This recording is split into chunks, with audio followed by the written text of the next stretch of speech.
ஆண்டவருடைய நாம மகிம்படுவதாக.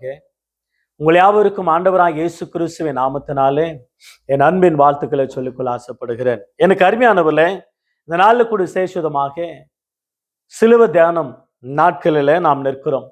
இந்த நாளில் விசேஷமாக குட் ஃப்ரைடே, உலகம் முழுவதும் புனித வெள்ளியை கொண்டாடுகிற நாட்களில் நாம் இருக்கிறோம். இயேசு கிறிஸ்தானவர் சிலுவையில எவைகளை சுமந்தார்? சிலுவையே அவர் சுமக்க வேண்டும். அந்த சிலுவையில ஏன் அவர் மரிக்க வேண்டும்? அந்த சிலுவையில ஏன் அந்த 7 வார்த்தைகளை சொல்ல வேண்டும்? அந்த சிலுவையில ஏன் அவர் பிதாவை நோக்கி கூப்பிட வேண்டும் என்றதான கேள்விகளோடு கூட நாம் தியானிக்கும் பொழுது அற்புதமான ஒரு பாடத்தை நாம் கற்றுக்கொள்ள நம்முடைய வாழ்க்கையில அற்புதமா இருக்கும். எனவே சிலுவையில இயேசு கிறிஸ்தானவர் எவைகளை சுமந்தார்? எவைகளை சுமந்தார்? சிலுவை ஒரு சாபம், சிலுவை ஒரு பாவம். சிலுவை என்றால் அது குற்றவாளியை கொலை பண்ணுகிற ஒரு மரம். ஆனால் அந்த சிலுவையை இன்றைக்கு ஏன் அந்த அளவுல கொண்டாடுகிறார்கள், ஏன் நோக்கி பார்க்கிறார்கள் என்றால், அந்த சிலுவையை இயேசு சுமந்ததுனால மாற்றினார். அந்த சிலுவை இயேசு சுமந்ததுனால அது குறித்துதான மேன்மை. சிலுவை குறித்தே அல்லாமல் வேறு ஒன்று குறித்து நாம் மேன்மை பாராட்டதை இருப்பேனாக என்று அப்போஸ்தலன் பவுலானவர் சொல்லுகிறதை பார்க்கிறோம். சிலுவை குறித்ததான மேன்மை, சிலுவை குறித்ததான ரட்சிப்பு, சிலுவை குறித்ததான அருமையான ஆசீர்வாதங்கள், சிலுவை குறித்ததான நன்மைகள், சிலுவை குறித்ததான பெரிய வெற்றியும் விடுதலையும் சிலுவையில இயேசு சிலுவை சுமந்தது நிமித்தமாக அதில் ஒரு பெரிய மாற்றம் உண்டாயிற்று. ஆகவே அற்புதமாக இன்னைக்கு சிலுவையே உலகம் நோக்கி பார்க்கிறதை நாம் பார்க்கிறோம். அவர் சிலுவையில வெற்றி சிறந்தார் என்று வேதம் சொல்லுகிறது. ஆகவே யோவான் எழுதின சுவிசேஷம் 19 அதிகாரம் 17 வசனத்தை வாசிக்கிறேன். யோவான் எழுதின சுவிசேஷம் 19 அதிகாரம் 17 வசனம். அவர் தம்முடைய சிலுவையை சுமந்து கொண்டு எபிரேய பாஷையிலே கொல்கொதா என்னும் சொல்லப்படும் கபாலா ஸ்தலம் என்கிற இடத்திற்கு புறப்பட்டு போனார். தன்னுடைய சிலுவையை சுமந்து கொண்டு அந்த கொல்கதா என்ற இடத்துக்கு சுமந்து கொண்டு போனார். அற்புதமாக தன்னுடைய சிலுவையை சுமந்து கொண்டு போனார்.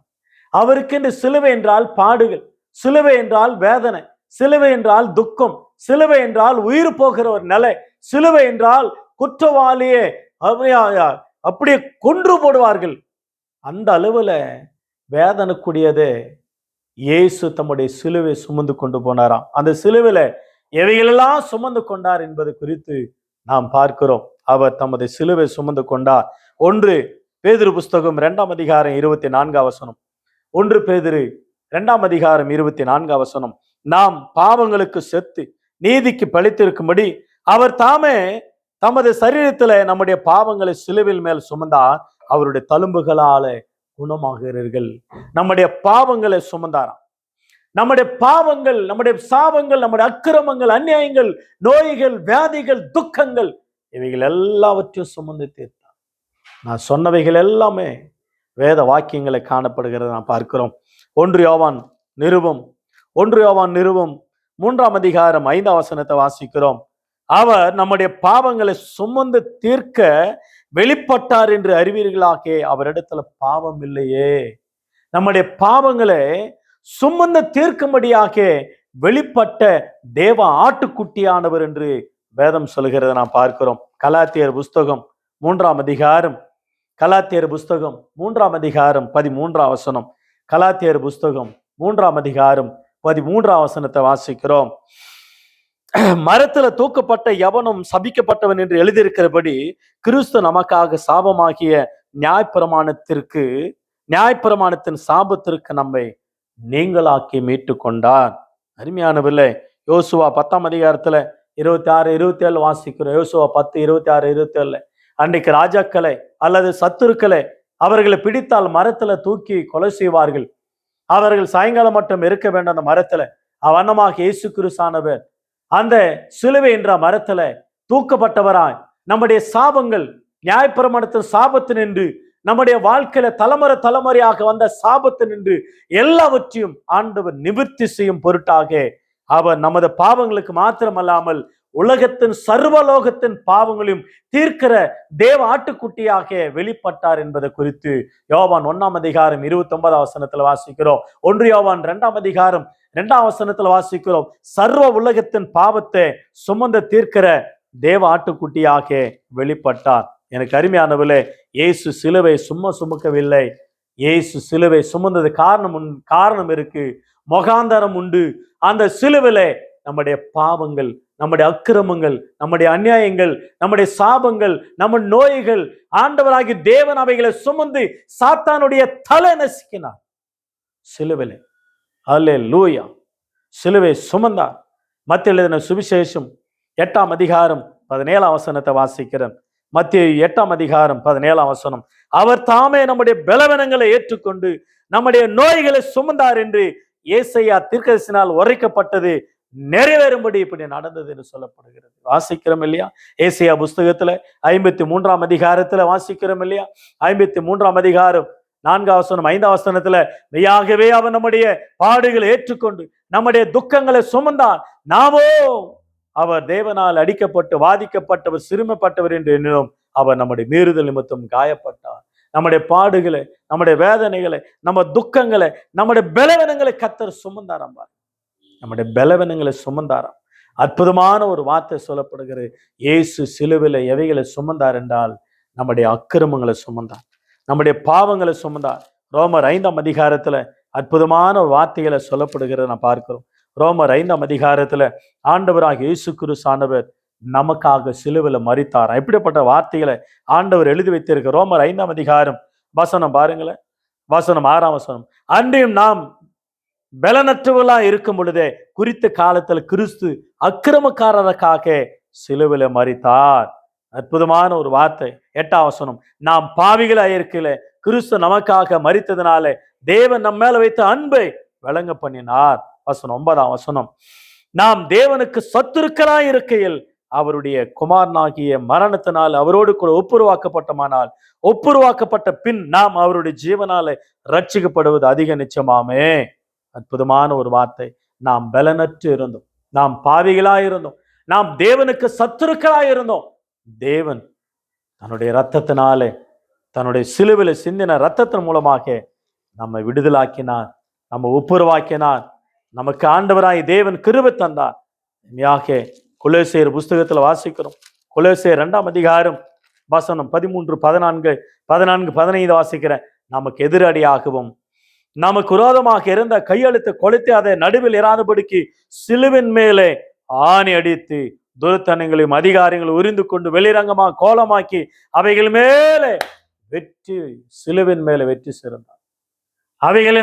அவைகள் மேலே சிலுவிலே வெற்றி சிறந்தார் ஆண்டவர். சாத்தானுடைய தலையை நசுக்கினார், சாத்தானுடைய அக்கிரமத்தை நசுக்கினார், சாத்தானுடைய கட்டுகளை ஒடித்தார். நம்முடைய ஆண்டவர் சிலுவை சுமந்தார். நம்முடைய ஆண்டவராகிய தேவன் சிலுவில எவைகளெல்லாம் சுமந்தார் என்பது குறித்து அழகாக நமக்கு எடுத்து வரைக்கிற வார்த்தைகளாக காணப்படுகிறது.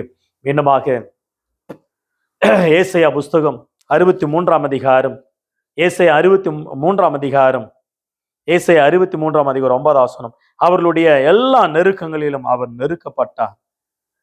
அவருடைய சமூகத்தின் தூதனானவர் அவர்களை ரட்சித்தார். அவர் தமது அன்பு நிமித்தமும் தமது பரிதாபத்து நிமித்தமும் அவர்களை மீட்டு பூர்வ நாட்கள் எல்லாம் அவர்களை தூக்கி சுமந்து கொண்டு வந்தார். அருமையான ஒரு வார்த்தை.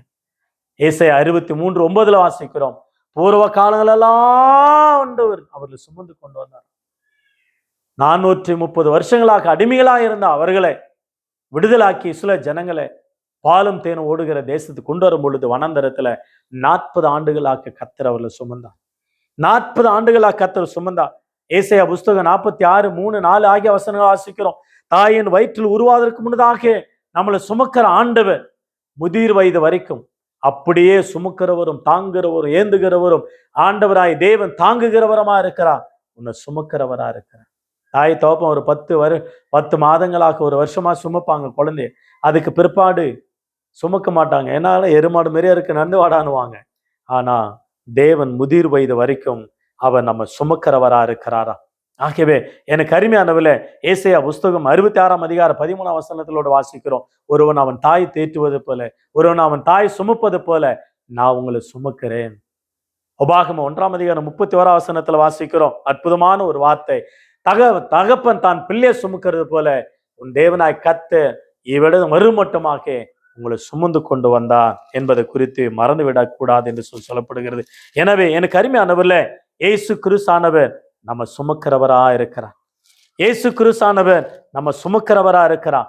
அவர் சிலுவையிலே நம்முடைய அக்கிரமங்கள், சாபங்கள், நோய்கள், பாவங்கள், அக்கிரமங்கள், அநியாயங்கள், வியாதிகள், பலவீனங்கள் எல்லாவற்றையும் சுமந்து தீர்க்கிறது மட்டுமல்லாமல் அவர் உங்களை தோளில தகப்பனை போல சுமக்கிறவரா இருக்கிறார். அவர் உங்களை சுமக்கிறவரா இருக்கிறார். அவர் நம்ம சுமக்கிறவரா இருக்கிறார். நாம் சுமக்க வேண்டியது கூட சிலது இருக்கிறது. நாம் சுமக்க வேண்டியது சிலது. அவைகள் என்னவென்றால், லூக்கா எழுதின சுவிசேஷம் 14 அதிகாரம் 27 வசனத்தை பாருங்களேன். லூக்கா 14:27, தான் சிலுவை சுமந்து கொண்டு எனக்கு பின் செல்லாதவன் எனக்கு சீசனா இருக்க மாட்டான். என்னை பின்பற்ற விரும்புகிறவன் தன்னைத்தான வெறுத்து தான் சிலுவை எடுத்துக்கொண்டு என்னை பின்பற்ற கடவான் என்று வேதம் அருமையா சொல்லப்படுகிறார். இயேசு சுமக்கிறவைகளை இயேசு சுமந்தால் நாம் சுமக்க வேண்டியதை நாம் சுமக்கணும். அவர் அவர் சுமக்க வேண்டியதை அவர் சுமந்து தீர்த்தா. ஆனா நாம் சுமக்க வேண்டியவைகள் இருக்கு. அவைகளை நாம் சுமக்கணும். ஆண்டவருக்கு மகிமுண்டாகட்டும். தான் சிலுவை சுமந்து கொண்ட என்னை பின்பற்ற கடவான். தான் சிலுவை எடுத்துக்கொண்ட என்னை பின்பற்றாதவன் எனக்கு சீசனா இருக்க மாட்டான் என்று ஆண்டவர் சொன்னார்.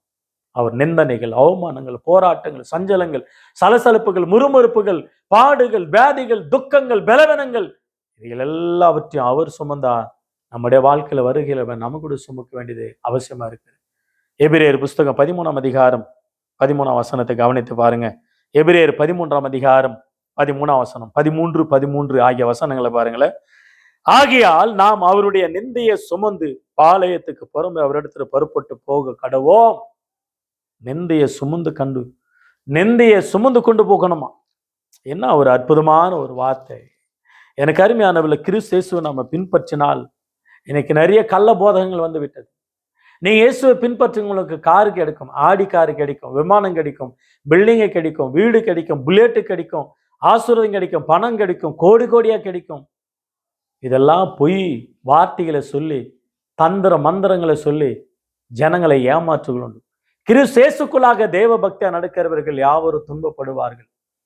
கிறிஸ்துவின் அடிச்சொடையில நாம் நடக்கும்படியா பாடுகளை நமக்கு மாதிரியாக வைத்து போனார். அப்போஸ்தலர் 14 அதிகாரம் 22 வசனத்தில் வாசிக்கிற பாடுகள் மத்தியில பரலோகத்துக்கு நாம போனோமா? லாசருவை நினைத்துக் கொள்ளுங்கள். அதுக்காக இந்த பூலோகத்தின் ஆசீர்வாதம் கிடைக்காதுன்னு சொல்லக்கூடாது.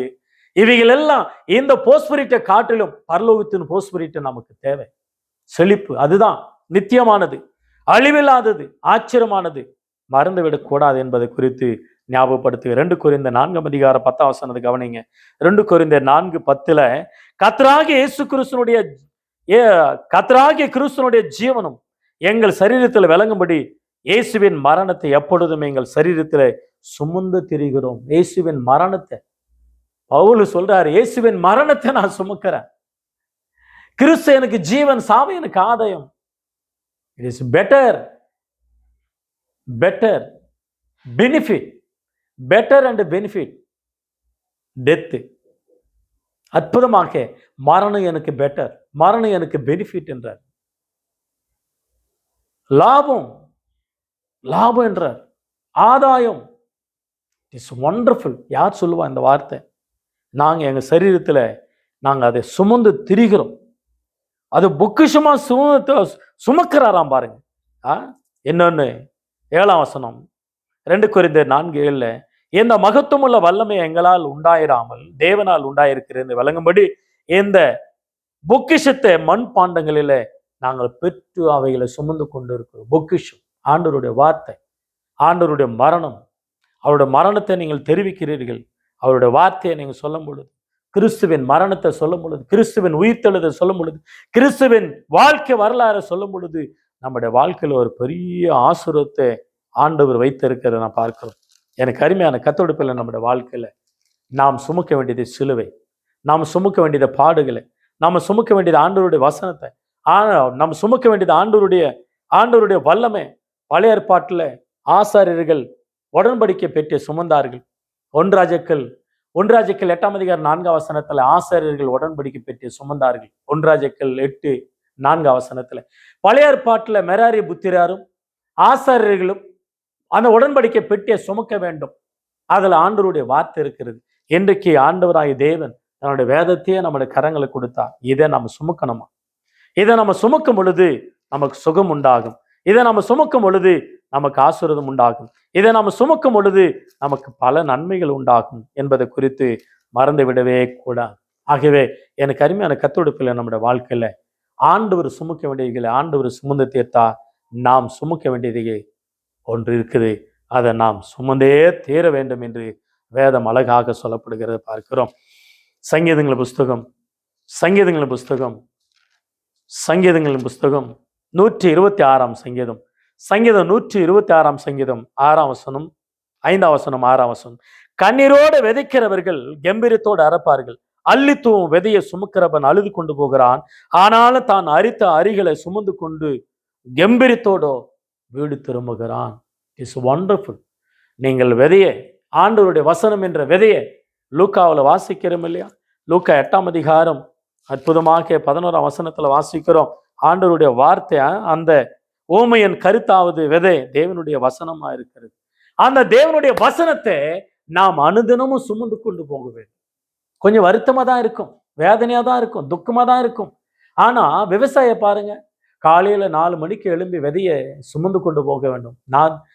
நாத்து விட்டு நெல் அறுத்து, அது விதைகளை அறுத்து, அதை எல்லாம் களத்துல கொண்டு வந்து சேர்த்து, அது வண்டியில மூட்டை மூட்டையா வீட்டுக்கு கொண்டு வரும் பொழுது மகிழ்ச்சியோ மகிழ்ச்சி, துதித்து கொண்டே வருவார். எஜமானனே உமக்கு ஸ்தோத்திரம், விவசாயே உமக்கு ஸ்தோத்திரம், ஏதாவாகி தேவனே என் விளைச்சலில் இவ்வளோ விலை செய்து உமக்கு நன்றி என்று சொல்லிக்கொண்டு கொஞ்சம் ரைஸ் மில்லுக்கும் கொஞ்சம் வீட்டுக்கும் கொஞ்சம் விற்பனை கிடைக்கும் வியாபாரம் செய்துட்டு வரும் பொழுது மகிழ்ச்சினா மகிழ்ச்சி. ஆவண்ணமாகவே இயேசுவினுடைய வசனத்தை சுமந்து கொண்டு கடந்து ஒரு ஆத்ம வறட்சி, பரலோக சந்தோஷம், பரலோக தேவன் சந்தோஷம், உனக்கும் சந்தோஷம், உனக்கும் மகிழ்ச்சி. ஆண்டவருடைய வார்த்தையை சுமந்து கொண்டு போ, ஆண்டவருடைய வசனங்களை சுமந்து கொண்டு போ. அது வேதனையா தான் இருக்கும். அது நம்ம மேல விழுந்த சுவிசேஷம் சொல்வது நம்ம மேல விழுந்த கடமை என்று சொல்லப்படுகிறது. அந்த கடமை என்னவென்றால் ஆண்டவருடைய வசனத்தை சொல்லுவதுதான். கடைசியாக எபிரேயர் புஸ்தகம் 12ஆம் அதிகாரம் 1-2 ஆகிய வசனங்களை நாம் வாசித்து முடிக்கலாம். ஆகையால் மேகம் போன்ற எத்தனை திரளான சாட்சிகள் நம்ம சூழ்ந்து கொண்டு இருக்கிற பாரமான யாவற்றையும் நம்ம சுற்றி நெருக்குகின்ற பாவத்தையும் தள்ளிவிட்டு விசுவாசத்தை துவக்கிறவரும் விசுவாசத்தை முடிக்கிறவருமா இருக்கிற இயேசு கிறிஸ்துவை நோக்கி நமக்கு நியமித்திருக்கிற ஓட்டத்துல பொறுமையா ஓடக்கணும். அவர் தமக்கு முன்பாக வைத்திருக்கிற சந்தோஷத்தின் பொருட்டு அவமானத்தை எண்ணாமல் சிலுவை சகித்து தேவனுடைய சிங்காசனத்தில் வரது வசத்தில் வீற்றிருக்கிறார். ஆகியவை கத்தோடுப்பில் நம்முடைய வாழ்க்கையில ஆண்டவர் சுமந்தவைகளை சுமந்தார், நாம் சுமக்கவைகளை சுமக்க வேண்டும். அப்பொழுதுதான் நம்முடைய வாழ்க்கையில் ஆசீர்வாதம். ஏசாயா புஸ்தகம் 53ஆம் அதிகாரம், ஏசாயா புஸ்தகம் 53ஆம் அதிகாரம் 4-5 நம்முடைய பலவீனங்களை சுமந்தா, நம்முடைய பாடுகளை சுமந்தா, நம்ம அக்கிரமங்களை சுமந்தா, நம்ம மீறுதல்களை சுமந்தா, நம்முடைய வியாதிகளை சுமந்தா. ஆகியவை ஆண்டவராகிய தேவன் சிலுவையில் எவைகளை சுமந்தார் என்று நல்ல ஒரு பாடத்தை கற்றுக்கொண்டோம். அவர் உனக்காக யாவையும் சுமந்து கொள்ள ஆண்டவராய் தேவன் உன்னையும் சுமந்து கொள்ள வல்லவரா இருக்கிறார்.